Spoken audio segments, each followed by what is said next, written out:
Assalamualaikum warahmatullahi wabarakatuh. Kembali lagi dengan Bu Lina.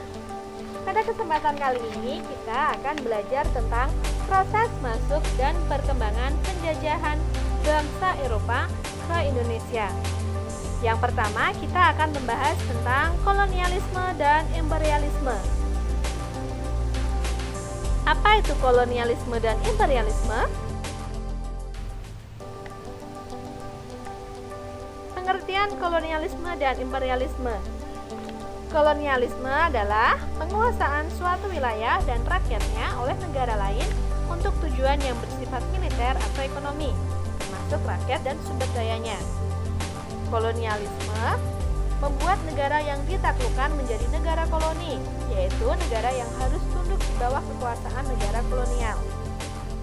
Dalam kolonialisasi, negara koloni hanya menjadi suatu negara yang harus mau mengikuti apa yang diperintahkan oleh negara kolonial dengan menggunakan cara kekerasan.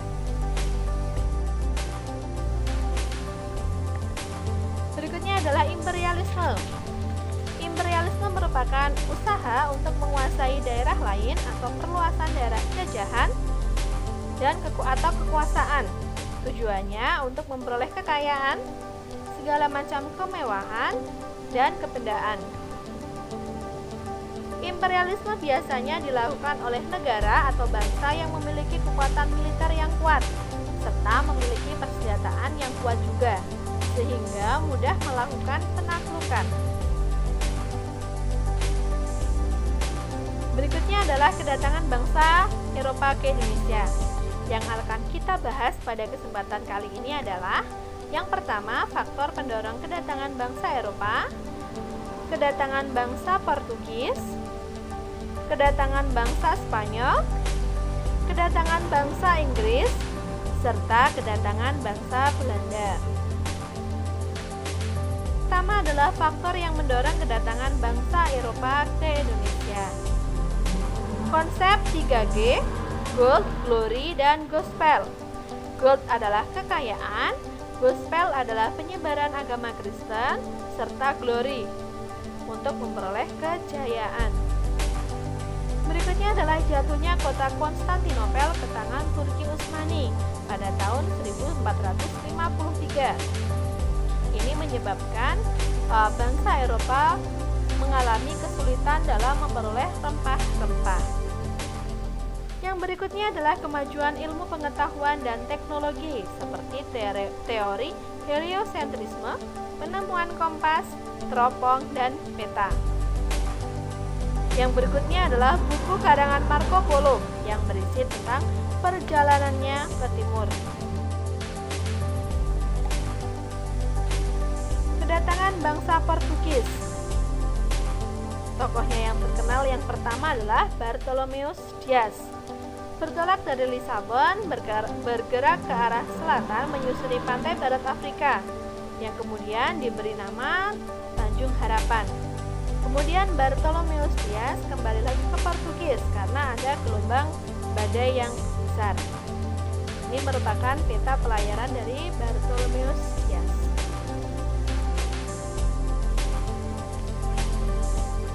Berikutnya adalah Vasco da Gama. Vasco da Gama sampai di Calicut di India pada tahun 1498.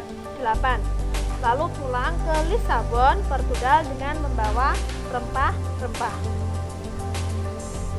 Vasco da Gama ini mengawali perjalanannya tanggal 8 Juli 1497 melalui laut sepanjang pantai Afrika sampai singgah di pantai Afrika Timur.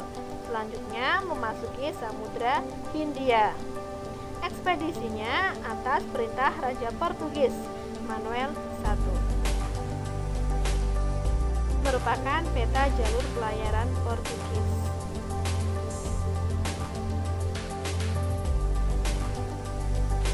Berikutnya adalah kedatangan bangsa Spanyol ke Nusantara. Ini merupakan tokoh yang sangat terkenal dari bangsa Spanyol, yaitu Christopher Columbus. Christopher Columbus ini bermaksud mencapai Hindia Timur dari arah barat. Kemudian setelah berlayar selama 2 bulan, Columbus singgah di Kepulauan Bahama, Karibia. Arabia. Columbus mengira ia telah sampai di Hindia dari arah barat. Kemudian ia menamakan penduduk asli kawasan itu sebagai India. Kekeliruan Columbus itu menghasilkan sebutan Hindia Barat untuk Amerika. Yang berikutnya adalah ekspedisi Magellan dan Sebastian Elcano. Penjelajahan berikutnya dilakukan oleh Magellan dari Spanyol ke barat daya melintasi Samudra Atlantik sampai ke ufuk selatan Amerika, kemudian melewati Samudra Pasifik dan mendarat di Filipina pada tahun 1521. Pelayaran Magellan berpengaruh bagi dunia ilmu pengetahuan karena dirinya berhasil membuktikan bahwa bumi itu bulat. Kemudian penjelajahan Magellan dilanjutkan oleh Sebastian Elcano, berhasil berlabuh di Tidore. Namun kedatangan mereka dianggap melanggar perjanjian Tordesillas. Untuk menyelesaikan permasalahan keduanya, Portugis dan Spanyol melakukan perjanjian Saragossa pada 1529. Merupakan peta jalur pelayaran dari penjelajahan Spanyol. Berikutnya adalah kedatangan bangsa Belanda ke Indonesia. Latar belakang meletusnya perang selama 80 tahun antara Belanda dan Spanyol. Adanya petunjuk jalan ke Indonesia dari Jan Huyghen van Lieshoten. Cornelis de Houtman berhasil mendarat di Banten. Sikap Belanda yang kurang ramah dan berusaha memonopoli perdagangan di Banten membuat Sultan Banten itu sangat marah. Ekspedisi ini terbilang gagal. Namun sekitar tahun 1600-an, pedagang Belanda mulai berdatangan kembali ke Banten. Kedatangannya kali ini dipimpin oleh Jacob van Eyck.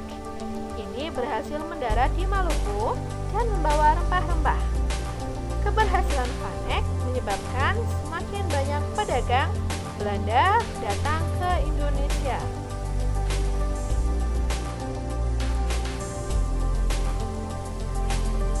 Adalah gambar dari ekspedisi Cornelis de Houtman di Banten.